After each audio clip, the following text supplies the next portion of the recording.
Hi everyone, now we welcome Chris Jackson from Burgess Salmon and David Whitestone from Holland and Knight to talk about a framework beyond technology for connected and autonomous vehicles from UK and US perspectives. Good morning and welcome. It's been an interesting 48 hours really, this talk. The ground has been moving under our feet, both politically in the US, which will affect some of these issues, and David is going to speak about those issues, but also with impeccable timing on all the UK side. The Law Commission decided that 8:30 this morning was a good idea to put all its ideas into circulation, so I've had a bit of urgent reading in the meantime. I won't go through all of this. We're Burgess Salmon. This is our stage. We've been quite heavily involved in the CAV issues since their inception, and particularly we've worked very closely with insurers, in particular AXA, on quite a bit of the thought leadership around insurance and liability and how that can help unlock some of the issues around CAVs, as well as being involved in some of these other issues that you see. We're involved in a number of the different CAV projects. These are some of them through Innovate, and we've been very privileged to work with not only with AXA but also the various partners on these things, including Atkins, ACOM, BAE and others. And frankly, it has been a fascinating evolution of the thinking and seeing how the technology comes together, but also how the regulatory side of things needs to evolve as well to make all of this happen. We all know why CAVs matter. The safety implications, if we can unlock them, are significant, but also efficiency, the environmental benefits, the mobility and wider accessibility, and all of those issues. But equally, we do need to have a regulatory and legal system that evolves with it to make it happen. And we've seen the first step in that with the Automated and Electric Vehicles Act, that came into force earlier this year. Hugely positive step, a single insurer model for the liability side and enabling powers in relation to the electric vehicle side. Often law and the risk stuff is always seen as blockers. Oh, the lawyers will say no, the insurers will say no, you can't do this, what about that? The way we've tried to approach this, and we know the insurers are as well, because they're thinking about this deeply, is how do you build in the public acceptance and trust? How do you tie that to the user experience? How do you focus on the bits that need to be yes rather than no? Obviously, they need to be yes with safeguards to build that trust, but liability, data, cybersecurity, standards and interoperability all need to be part of the system, just as the technology is part of the system. I've mentioned the Law Commission 3-year review. And as I say, we're getting the emerging thinking on that. The thinking that's emerging from these pilot projects is feeding into the Law Commission review. They're listening to other voices as well. And this will be a very interesting consultation running through to the early part of next year. So those issues, the blockers and enablers, liability model, you need a civil and a criminal model which works, that people can trust. Civil is about who gets paid if something goes wrong. Criminal about is who gets sanctioned for what and why. And both of those things are different when you have a model which is built solely upon human intervention, as opposed to a new situation where you have technology. We all know about the different levels of automation from 0 through to 5. What is becoming increasingly clear is that the difficulties around the middle areas of automation are really coming into focus. At levels 0, 1 and 2, we know ultimately that is a driver issue. Driver's got to take full control. At 4 and 5, we really know that that's about the system and a product liability based, but the system has got to cope. Level 3 is difficult because when you take drivers out of the loop for extended periods and tell them they can sort of do other things, but they've got to immediately be ready to take back. That is a difficult concept. The phrase mushy middle has been described, and actually it's now official because the Law Commission have adopted the slightly unlegal definition of mushy middle to describe level 3. So I think what we're seeing is probably a realistic situation where level 3 is probably going to be skipped, both legislatively and in terms of the opportunities, certainly in the UK. Data, we'll talk more later about data in the Meridian Centre, but people talk about data, but you've got to look at what different types of data you're talking about. It isn't just one sort, and we've got to separate out the different sorts to see what needs to happen with each in order to make these systems happen. And if anybody is interested, we've looked at these issues, again with AXA, in quite a lot of detail in the Flourish project reports, and there's some copies at the back and also over on our stand. Essentially, I mean, data is one of the things that is going to unlock CAVs and make them happen. But you do have these different categories: personal, the special category, things that involve medical data or things that really more personal to individuals, but also commercially sensitive things. If you're getting data type approval for a vehicle, David and I were talking about this, and there's common themes between the US and UK. If you're getting type approval, does that mean giving up your source code as a manufacturer to government in order to get your approval? How is that protected from freedom of information and so on? But also you've got a load of non-sensitive data, which actually is quite a lot of the bulk of it. So how do we separate these things out? How do we deal with the data issues? Cyber, obviously critical, because there are a number of different things that could be challenged. The security of the overall system itself. These things are going to be transport systems with human beings running around in them, and their vulnerabilities need to be protected. But also they will be gathering a lot of data about our preferences, our journeys, how we live our lives. And that is also potentially open to exploitation. With new payment models, with new business models coming in, that will also be linked to the system. So what we're seeing is all those themes emerging in the UK, and from discussions, and we really welcome working with colleagues at Holland Knight on these things. There are differences with the US, but there are also a lot of similarities in these issues. We tend to see the US as a sort of dominant force that is coming through, but actually the position is more nuanced than that. And I'm delighted to welcome David, who will talk us through it.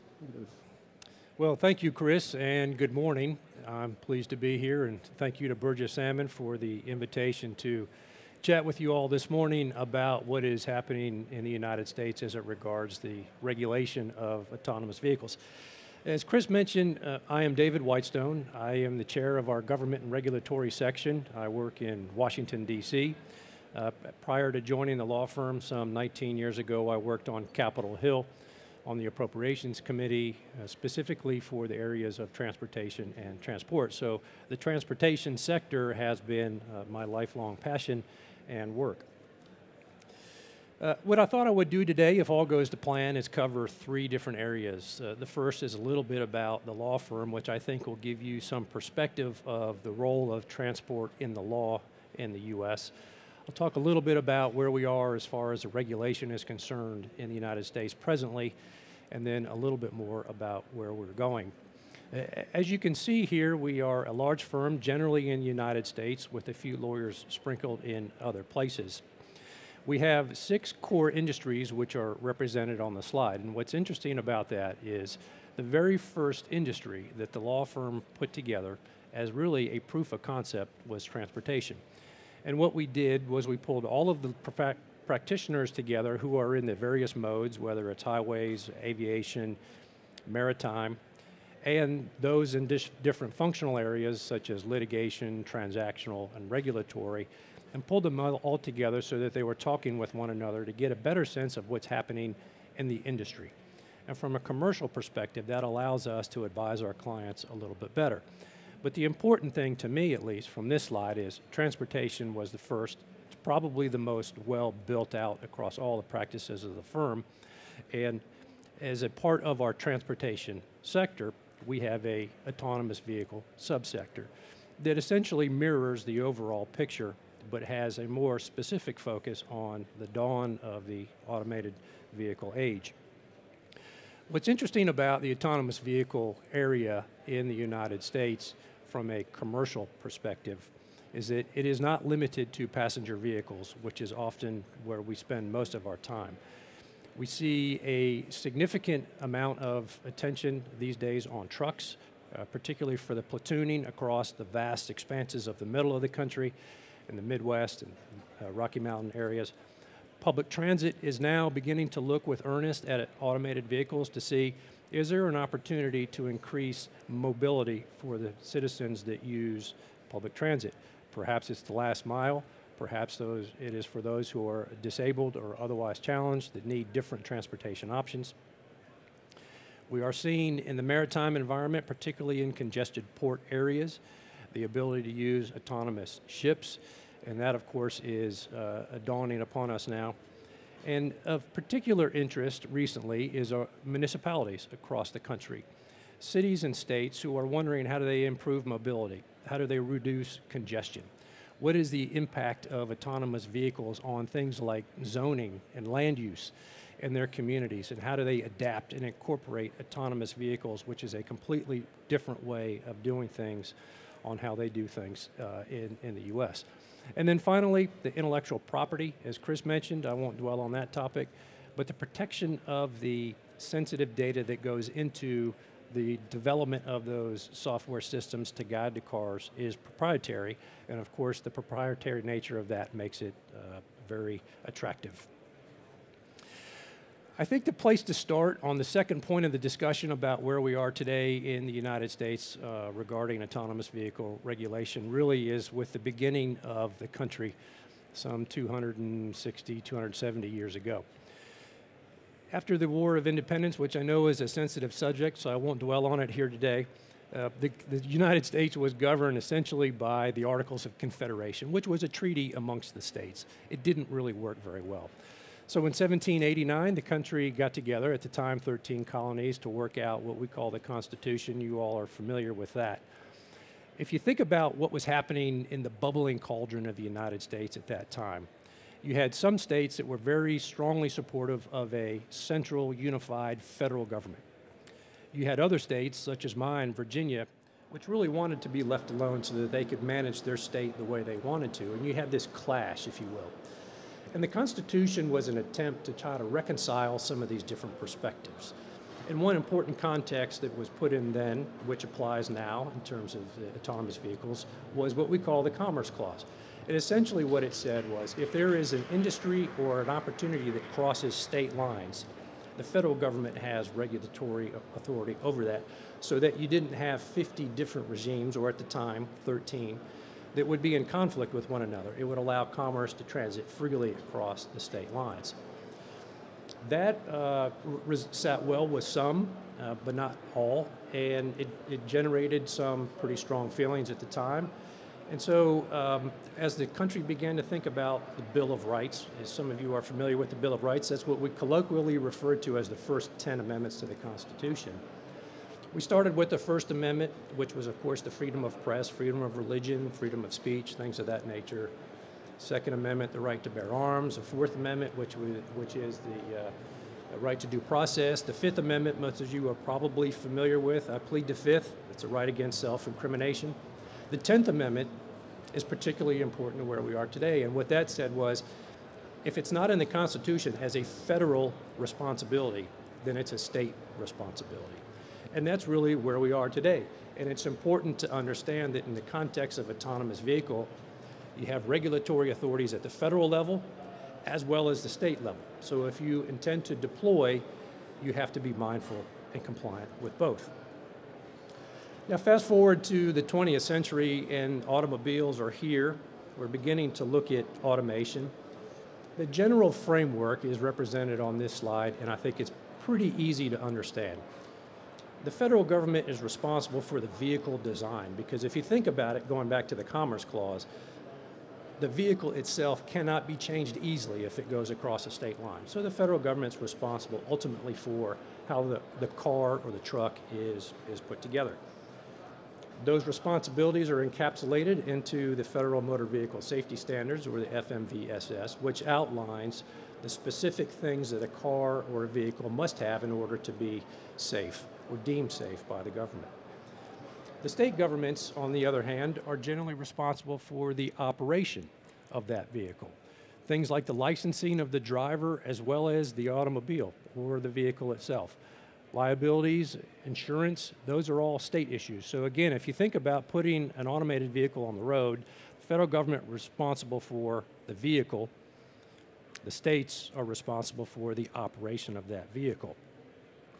That system has been in place for a number of years. It is well trod. Everybody understands it. But now we're in a new situation. If you think about autonomous vehicles and you think about the structure of regulatory authorities in the U.S., with the federal government being responsible for the vehicle, the state governments being responsible for the operation, you ask yourself the central question, who is the driver? Who do you license? Who do you cite if there's a problem? The software code clearly is controlling the vehicle, but there's an owner who should have some responsibility. And that really is where we are and leads us to the third part of the presentation, which is where are we going? The federal government will continue to regulate the vehicle. We clearly understand that. The states will clearly continue to regulate the operations of the vehicle. But the roles may change around the margins, particularly, as Chris mentioned, you have these 5 different stages of autonomy. In stage 1, where the driver controls the vehicle, that's pretty easy to understand. Similarly, on the other end of the spectrum, stage 5, where you have the computer controlling everything, that's easy to understand too. But the challenge is more in the middle. What happens when it's assisted versus fully autonomous, and how do you regulate that? Well, we're trying to unwind that difficult situation through a number of different mechanisms. One is federal guidance, another is federal regulation. Congress is now in the game, considering legislation, and of course the states are working on that as well. I did want to take a brief departure as it regards the issue of regulatory authority and how it comes to be. As a general proposition in the United States, the legislative branch creates the law, which is the Congress. The executive branch implements the law. The judicial branch interprets the law. But what happens on occasion is, because most of the knowledge is in the executive branch, the Congress will give statutory authority to the executive branch to essentially create those laws, and those laws created by the executive branch are regulations. The process for developing regulations in the United States is very long, it's very open, it involves all of the stakeholders in a particular industry, and it can take a considerable amount of time to move from the beginning of the process to a final regulation. Now, as it regards the Congress and what it is doing on the statutory or the legal environment, the House and the Senate have both generated their own versions of the legislation to prepare the industry for moving forward. Those legislative vehicles are essentially the same in the House and the Senate, with a few minor differences on the edges. But as a general proposition, what they aim to do is create some kind of uniform standards across the states for testing and for deployment. There is a process now, which I'll address a little bit more in the next slide, about the safety assessment reports. Today, in order to put an automated vehicle on the road, the owner of that vehicle is encouraged to comply with the FMVSS and determine through a series of submissions to the federal government how it believes its vehicle does that. We are probably moving to a situation through legislation where that is a mandatory part of the process. The Congress has told or will tell the Department of Transportation to update the federal motor vehicle safety standards. If you think about those standards today, the standards require that a vehicle have a steering wheel. Well, if an autonomous vehicle, particularly if it's fully autonomous, the vehicle doesn't need a steering wheel. But today, if you generate a vehicle without one, you're in violation technically of the safety standards. Now, the Department of Transportation can grant waivers, but it can grant limited waivers. So one of the things that the legislation does is increases the number of waivers that the Department of Transportation is permitted to approve. As Chris mentioned, data security and privacy are significant issues in the U.S.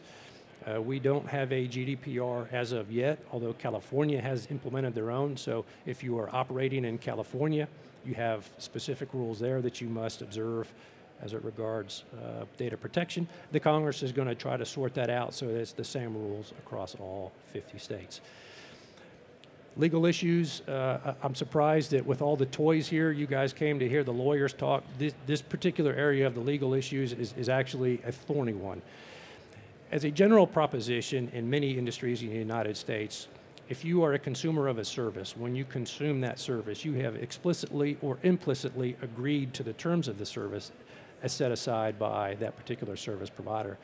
In many cases, those terms require that in the event of an accident or a dispute, that you go to arbitration to resolve that. There are some in the US who feel very strongly that that's not the appropriate venue for the resolution of disputes and that it should be in the courts. And so that issue is somewhat unresolved. That leads me to the last point on this chart.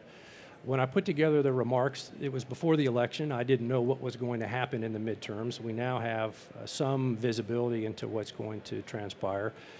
Come January, the Democrats will take over the House of Representatives. They have slightly different views on a number of these things, particularly on that last point in terms of what is the appropriate venue for the dispute resolution issues. Many Democrats believe it's the courts. So what does that leave us now? Well, I think probably what happens is the legislation that is pending probably does not get approved before the end of the year, and that next year, because it's a new Congress, we start all over again, which means we'll probably have a bit more time before we have any resolution from a congressional perspective.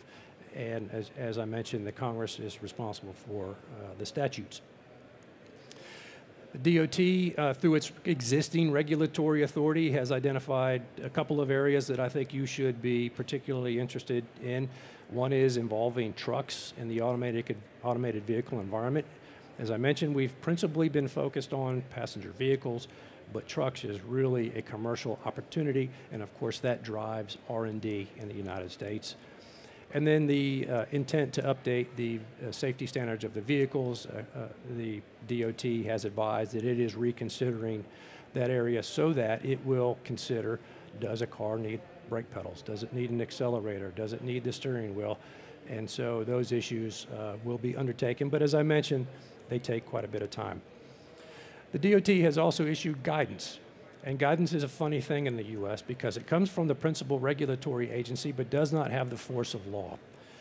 However, from a practical perspective, if you are an autonomous vehicle entity looking to get into the autonomous vehicle field, it is your best interest to comply with the guidance, even though it is not mandatory or required. As you can see here, this actually started in the Obama administration, the voluntary submission of safety data. As I mentioned, I think Congress probably will move that to our mandatory system, but presently it is voluntary, and this administration has continued that voluntary nature. They have proposed from the federal level a model guidelines, if you will, for the states to adopt in the context of autonomous vehicle legislation so that we try to harmonize 50 different regimes.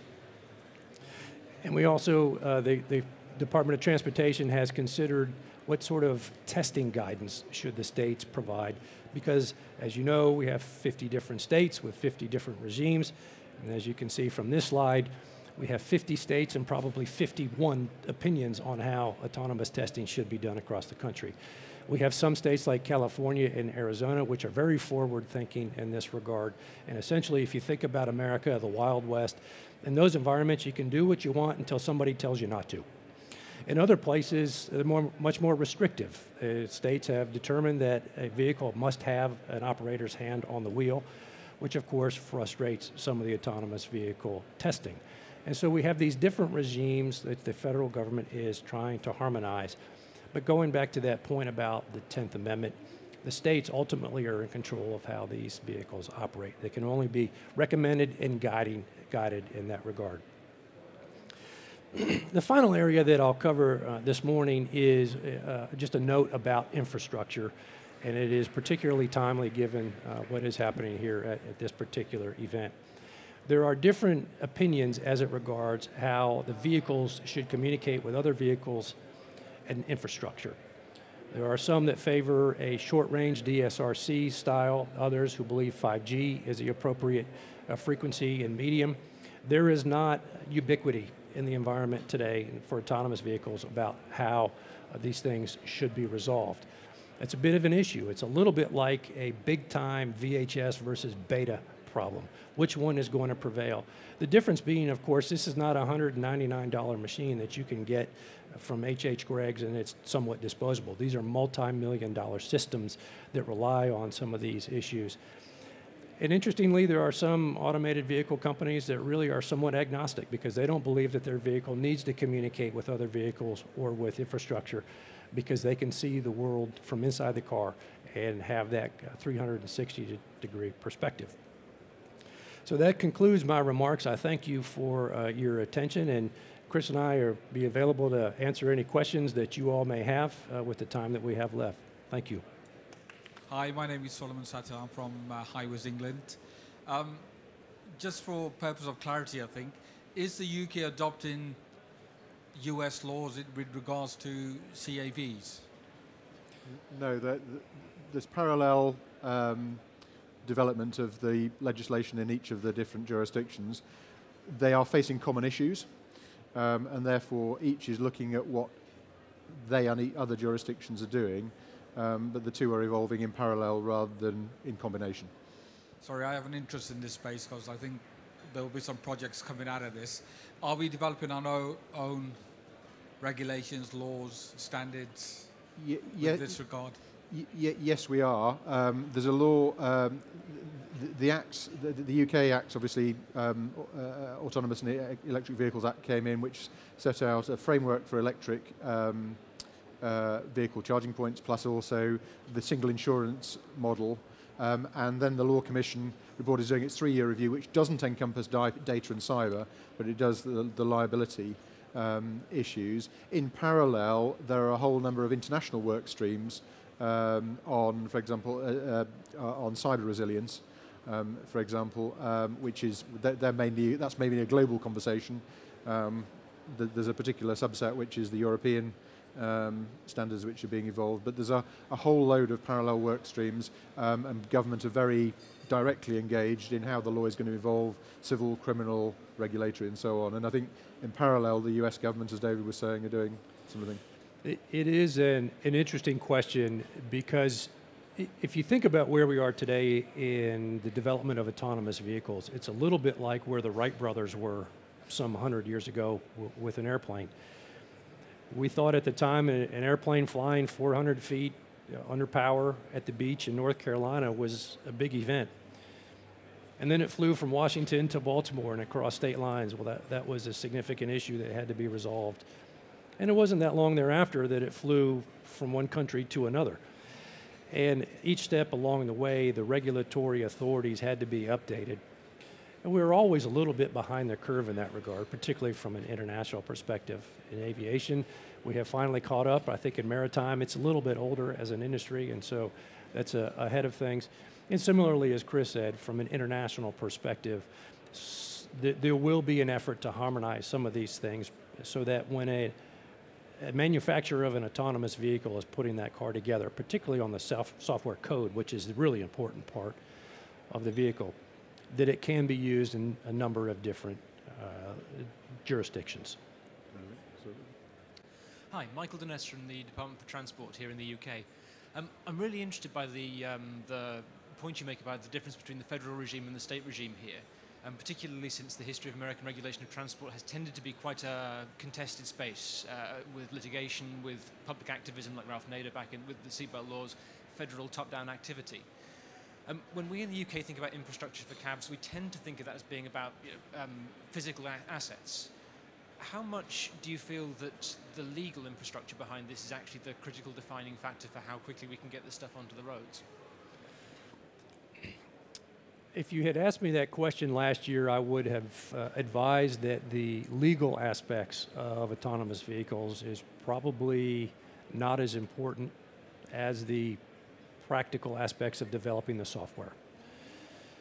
But what we've seen in the last year when considering how to apply all of these things in the US from a federal perspective and a state perspective is that at the end of the day, what we do is we prepare for an eventuality, which is a problem, right? The safety standards and all those kinds of things, insurance, are generally predicated on there will be a problem, and how do you resolve that problem? That has been accelerated to the front end of the conversation. And today, the legal issues of resolving those problems is much more prominent than it ever has been, and probably is, in my opinion, the principal reason we haven't made that leap yet to federal and state regulatory permission to deploy autonomous vehicles. It's quite a short one, actually, so there might be another time. I just wanted to ask, in respect to the US, in the UK, CAVs tends to go hand in hand with electric vehicles, or at least zero carbon vehicles increasingly. Is that apparent in the US, or is it just a completely different context over there? It's a good question. Well, trying to divorce Americans from their automobiles first was where you start, and that's a fairly tricky one to try to unwind. There is a significant amount of development in the electric vehicle industry in the United States. Certainly not to the degree that you find in Europe and the UK, because the cost of fuel is still very cheap comparatively. And so with the distances that automobiles often are required to cover in the United States, and the current technologies as it regards the battery usage as well as the recharging facilities, it is not as prominent a part of the discussion as it has been in the UK.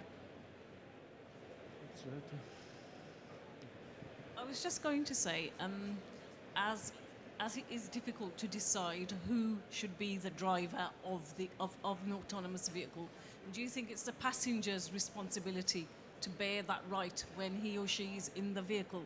And should there be a manual override in every vehicle whereby each passenger or passengers should have the ability to take over the manual override and be equipped and trained to do that before they can drive an autonomous vehicle?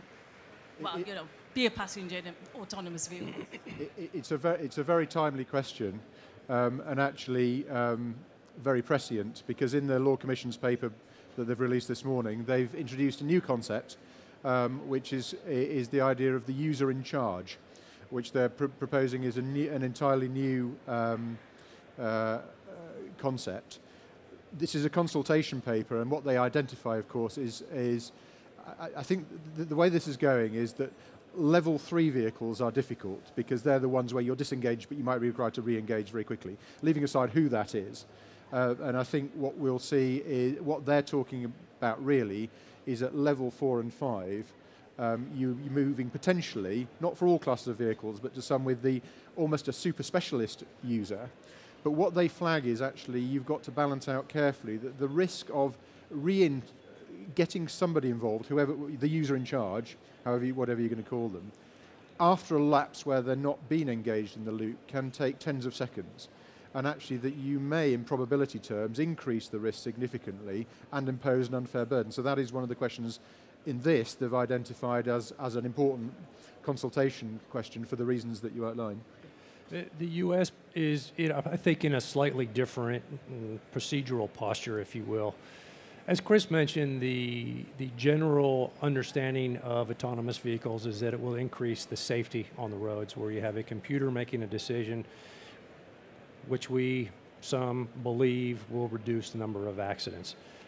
But an important secondary objective of autonomous vehicles is to provide access to people who don't otherwise have access, particularly for the disabled community. There is a strong move in the U.S. to have the Mothers Against Drunk Driving push so that people who may be compromised after a night out will have the opportunity to go on the road without driving. And so when you try to resolve what sort of responsibilities do you place on those passengers, it kind of runs into a little bit of trouble in the United States and may not be quite so easy to implement. But it's a great question. If I could just ask one question. In this country, we've had quite a lot of discussion around what the criminal regime might look like in terms of a failure of the software. And we've had a spokesman for government recently saying that in the event that the the issue is sufficiently serious, there ought to be criminal consequences for the manufacturer or maintainer of that software. I'd just be interested to know what the position would be under product liability or other law in the United States. The issue of product liability, particularly in mass casualty events, is fairly well established in the United States, developed in some regards in the context of aviation. Fortunately, we don't have as many aviation accidents as we used to in the old days, so that there aren't as many opportunities to continue to push that law.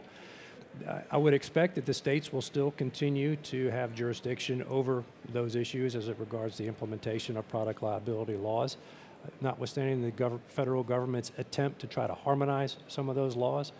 The courts, particularly the state courts, which adjudicate these matters, are very independent. And in different parts of the country, you have your regional differences in the UK, which I sort of pick up through various conversations, and you have the North and the South, all those kinds of things. In the U.S., it's probably magnified because you've got 350 million people with very different approaches. You have California with its unique situation, and then you have Louisiana, which still uses canon law. So it's going to be an impossible task to try to harmonize all the elements of product liability, but the government certainly is giving it a go. Last question, or I think we're pretty much out of time, but thank you very much to Chris, thank you very much to David. That's been a fascinating session.